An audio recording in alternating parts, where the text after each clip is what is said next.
শীত পড়েছে জব্বর। আর এই জব্বর শীতের মধ্যেই আমি তোমাদের একটা জব্বর খবর শোনাবো। বলে ফেলুন মহারাজ, বলে ফেলুন। ইংরেজ সাহেবরা চিঠি দিয়েছে, তারা কি সব নানাবিধ উপহার নিয়ে কৃষ্ণনগরে আসছে। গতকাল রাতে নবাব বাহাদুর দূত পাঠিয়েছিলেন। ইংরেজরা ওদের ইংরেজি নববর্ষ এই কৃষ্ণনগরেই পালন করতে চায়। ওরা আবার সবকিছু নাকি রাতেই পালন করে। ওরা রাত 12টাকে মাথায় রেখে দিনের হিসেব করে। বুঝেছি বিজ্ঞানী, আমাদের যেমন সূর্য উঠলে দিন হয়, ওদের তেমন রাত 12টাতে তারিখ পাল্টে যায়। তার মানে বুঝেছো, সব হইচই হুল্লোড় রাতে। সারাটা রাত ধরে হইচই হবে, ইংরেজি নতুন বছরে মাতবো আমরা সবে। এই আনন্দ অনুষ্ঠানের একটা তালিকা প্রস্তুত করতে হবে, দায়িত্ব ভাগ করে দিতে হবে। গোপাল, তোমাকে একটু বেশি দায়িত্ব নিতে হবে। এ গোপালের উপর বেশি দায়িত্ব?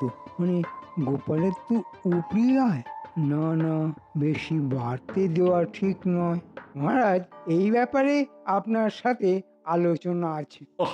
তা বারণ করেছে কি? করো না আলোচনা। কাউকে দায়িত্ব দেওয়ার আগে শতবার ভাববেন। এটা আমাদের মতন মামুলি উৎসব নয়, এটা সাহেবদের অনুষ্ঠান, এর মর্যাদা আলাদা। যে নিজের উৎসবকে মামুলি বলে, সে কোনো উৎসব পালনের যোগ্যই নয়। এটা আমার মনে হয়।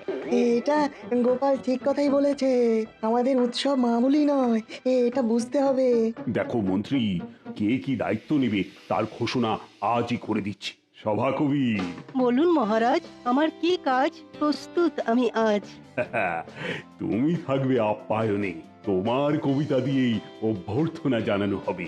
আমি কবিতাতে ভরিয়ে দেব মহারাজ।